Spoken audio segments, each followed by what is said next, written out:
Hola, ¿qué tal? Bienvenidas, bienvenidos. Esto es Cara y Seca, lo que hay detrás de las noticias. Ya saben, mi nombre es Omar López. Hoy quiero que me acompañen. Vamos a recorrer la República Bolivariana de Venezuela, porque todo lo que aquí se informa no es lo que está sucediendo y nosotros quisiéramos saber qué es lo que sucede para tener otra composición, otra mirada. Y con el tema tenemos a una persona que conoce mucho, algunos de ustedes lo deben haber escuchado en Mate Amargo, en Radio del Plata, es Luis Wagner. Luis Wagner está en este momento presentando Los orígenes del chavismo, un libro que realmente nos puede ayudar mucho a comprender todo este proceso complejo, duro, que aquí sufre totalmente secuestro informativo. ¿Cómo te va, Luis? Gracias. ¿Qué tal, Omar? Buenas tardes, gracias a ti. Decime cuál es el eje del libro, contanos por dónde pasan los principales ejes. Bueno, el libro tiene un propósito que es, en principio, arrojar un poco más de información sobre algo que muchas veces nos hacemos preguntas, que tiene que ver cómo se sostiene el proceso bolivariano, venezolano, en función de eso que nos cuesta a veces acercarnos a ese objeto que es la conjunción o la unión cívico-militar.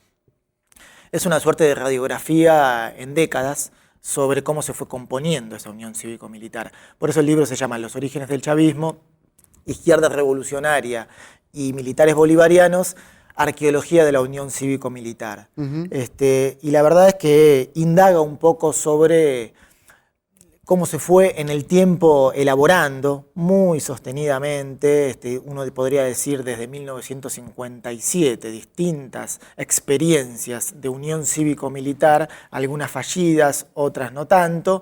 Las más resonadas y más conocidas son las insurrecciones del 92, ¿no? Las que la tuvieron, sobre todo la del 4 de febrero, que tuvieron a Chávez. Claro. Ahí en el centro de la escena, pero lo que intentamos elaborar con este libro es un poco algo que en Venezuela tiene una larga data, ¿no? Una izquierda que en el tiempo, una izquierda revolucionaria, digámoslo así, alguna que va a tomar las armas en algún momento, otra que va a ser atravesada por un proceso de pacificación, pero que proviene de un partido comunista, que ya es un primer dato, que a diferencia quizás de otros PC de la región, fue a la lucha armada en Venezuela, y que además concibió que la revolución en América Latina debía ser en esa conjunción entre izquierda revolucionaria y militares nacionalistas. Y ahí hay un primer dato, tanto desde la izquierda como de las Fuerzas Armadas están concibiendo esa unión, ¿no? Un proyecto que se ha unificado y que se va sosteniendo en el tiempo. Y me parece que humildemente, porque en definitiva el libro tiene un título bastante osado, Los orígenes del chavismo. Pero me parece que en esa osadía también hay una serie de, por lo menos, preguntas, aproximación a un objeto complejo, y bueno, y para que se siga justamente elaborando en el tiempo, algo que me parece que en algo tan trabajado, tan abordado, con tantos artículos, intervenciones y demás sobre el chavismo, no hay tantos trabajos en términos más rigurosos académicos, vale decirlo, y esta es una primera elaboración al respecto. Cuando hablamos del origen cívico-militar estamos hablando de toda una correspondencia histórica que fueron consumiendo los principales protagonistas y líderes de ese proceso de unidad diverso, complejo, que tiene una correspondencia con el pueblo, porque también, a diferencia del proceso cubano, que lo podríamos dejar un poquito de lado, el proceso bolivariano tiene una intensidad de protagonismo popular porque hay que aclarar al que no conoce el tema de Venezuela, que los barrios no son son parecidos pero no son iguales. Hay caracterizaciones distintas. Entonces cuando digo la correspondencia digo, bueno, de lo que bebían ellos, ¿no? Los ejemplos que tomaban. Uno es el de Cuba. Hacia atrás y antes de Cuba, ¿cuáles otros toma? Bueno, Chávez me contaba una vez que había varios puntos de apoyo. Sí, de ¿no? contacto, de apoyo, desde ya, ¿no? Bueno, las experiencias. Primero, Chávez tiene una lectura. Yo primero quiero decir lo siguiente. Cuando planteamos los orígenes del chavismo, aún quienes somos seguidores de la obra de Chávez, lectores de la obra de Chávez, tratamos de plantear a Chávez como la emergencia de un fenómeno que lo supera, ¿no? Correcto, mucho más amplio, totalmente. porque si no nos quedamos muchas veces en el hombre y no en el contexto exactamente, y no en el histórico. proceso, Claro. ¿no? Que da un Chávez, pero que además da un movimiento cívico-militar, lo que inclusive es bastante sensible para nuestras democracias hablar de la unión o la concepción cívico-militar, porque hay que hacer unos cuantos desarmes. Pero, Que no tiene nada que ver con el terrorismo de Estado cívico-militar empresarial católico que se vivió acá. Exactamente, a eso me refiero y está muy bien que vos lo digas. Hay unas primeras lecturas de ese núcleo que en su momento va a converger en lo que fue el MBR 200, después va a conformar el movimiento Quinta República, van a discutir muy fuertemente cambiar de hipótesis, ir hacia la tesis electoral, y eso es un capítulo en sí mismo para ver cómo discuten y cómo elaboran. Eso está en el libro, con documentos inéditos sobre esas asambleas que se dan, sobre todo las del 96-97, que son muy calientes, sobre todo porque Chávez no quería todavía abonar la tesis electoral bajo la órbita de la burguesía venezolana y norteamericana, si se quiere. Pero sin embargo, producto de esas discusiones, va a tomar la decisión y porque él también se convierte en un fenómeno popular. Pero digo, hay una lectura crítica de otras uniones, si se quiere, cívico-militar, Torrijos en Panamá, claro. El caso de Torres en Bolivia, Alvarado en Perú, el propio general Perón, un poquito más tardíamente se hace también esa lectura. Lo cierto que en todas se encuentran déficit. Entre esa unión a veces falta un poco la labor más desarrollada y más pronunciada del pueblo, a veces hay muchas tensiones con organizaciones revolucionarias o de la izquierda que acompañan pero no tanto. Entonces esa elaboración que uno puede ver los primeros documentos de los 80, de los 90, pero inclusive elaboraciones de los 60 y de los 70, donde hay insurrecciones, insisto, con participación de organizaciones de izquierda junto a las Fuerzas Armadas, porque, por ejemplo, uno podría decir que para mitad de los años 70 había, por ejemplo, para dar solo una cifra, más de 170 informantes, por ejemplo, de las Fuerzas Armadas que respondían al Partido Comunista y a sus organizaciones, ¿no? Digo, es un fenómeno importante y eso se va elaborando en el tiempo y ese es el intento o el aporte que hacemos con este libro. A ver, Luis, si podemos, continuando el libro, pero instalándonos en el meollo hoy, ¿no? ¿Qué está fracasando en el proceso que encara Maduro, donde hay muchas dificultades en poder resolver este bloqueo, más las dificultades de una política económica propia, ¿no? ¿Y qué está fracasando en la oposición? En querer insistir con un golpe que tiene un sostén mediático, porque básicamente todo lo que dicen nunca se está cumpliendo, aunque la amenaza está. La amenaza está, es efectiva, es manifiesta. Antes algunos nos caracterizaban, si se quiere, como que todo el tiempo veíamos fantasmas, ¿viste?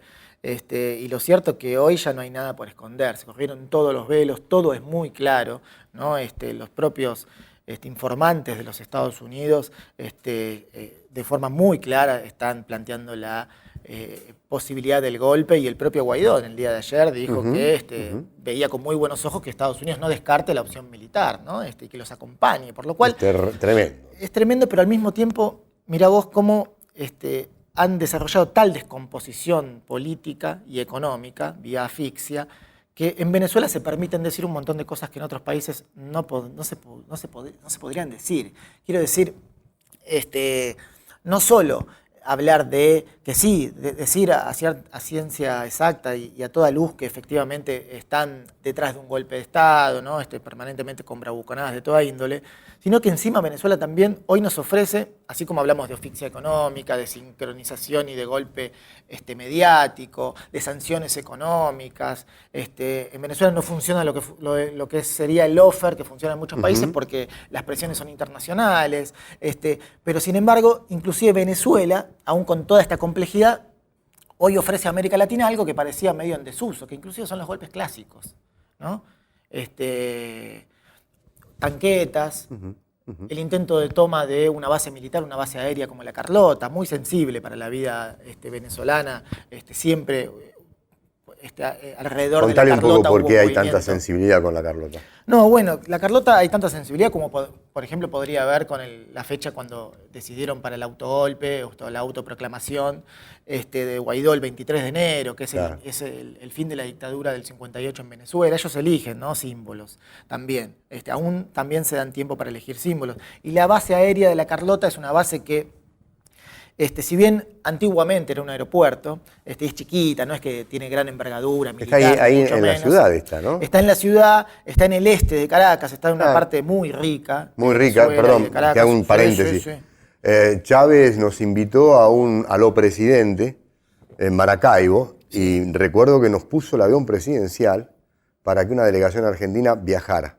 Él se había ido antes y viajamos desde ese aeropuerto. Claro. Desde ese aeropuerto. Claro. Que estuvimos ahí esperando un rato, bueno, nos convidaron ahí a unos cafés y de ahí lo conocí. Ahí va. O sea, es chiquito. Sí, desde ya. Pero, digo, también en su momento en las azonadas o las insurrecciones del 92 siempre estaba en juego la toma de la Carlota, hay toda una sensibilidad. Porque está en el medio militar, de la ciudad. Está en el medio de la ciudad y además es el bastión de Leopoldo López, ¿no? Es el Chacao, es un estado, un municipio, perdón, que estuvo al frente de Leopoldo López entre el 2000 y el 2008, que toda la movilización política y de intento de golpe o de convocar a la violencia por parte de Leopoldo López estuvo situado en ese lugar, ¿no? Ese distribuidor, ¿no? de rutas, si se quiere, de autopistas, que en definitiva es de donde estaban posicionados, porque lo cierto es que nunca ingresaron a la Carlota y nunca hubo una toma, ni mucho menos lo que querían decir que desde la Carlota daban la sensación de que otras bases también iban a ser tomadas. Se movilizaban y no ocurrió. Y desde ahí ir, desde este centro más financiero, comercial, insisto, de servicios y muy rico del este de Caracas, ir hacia el oeste, ¿no? De este sector, hacia la parte política, hacia Miraflores. Y de nuevo, cantidad de fake news, ¿no? Que hoy está promoviendo los representantes de Guaidó, de nuevo no tuvieron éxito, porque lo cierto es que no hubo acompañamiento hacia Miraflores. A ver, Luis, yo tengo que cerrar porque ya me fui de tema. Y quisiera saber si podemos, ¿dónde se puede? En cualquier librería, los orígenes del chavismo, ¿no? Bueno, vamos a estar informando de eso en breve. En principio, Caburé es la librería de la editorial Caterva, ¿no? Que está editando este libro. Muy bien. Y desde allí va a estar en el Centro Cultural de la Cooperación, las librerías de la calle Corrientes, y se empieza a hacer la distribución al resto del país. De ahí. Esta semana está editado finalmente el libro. Bueno, yo te felicito, te agradezco que te hayas venido por acá y te comprometo, desde ya, aparte de Radio del Plata, Mate Amargo, que podamos volver a charlar para continuar esta charla tan intensa. Traté de no interrumpirte porque todo lo que él nos dice es muy rico, es muy actual, es un laburo muy profundo el que han hecho. Por eso lo podemos seguir leyendo, viendo los orígenes del chavismo, que ya está casi pariendo. Así es. Así que gracias, hermano. Bueno, muchísimas gracias y a la orden para otro encuentro. Gracias. Luis Weiner, aquí con nosotros, y a ustedes difundan y la seguimos. Gracias.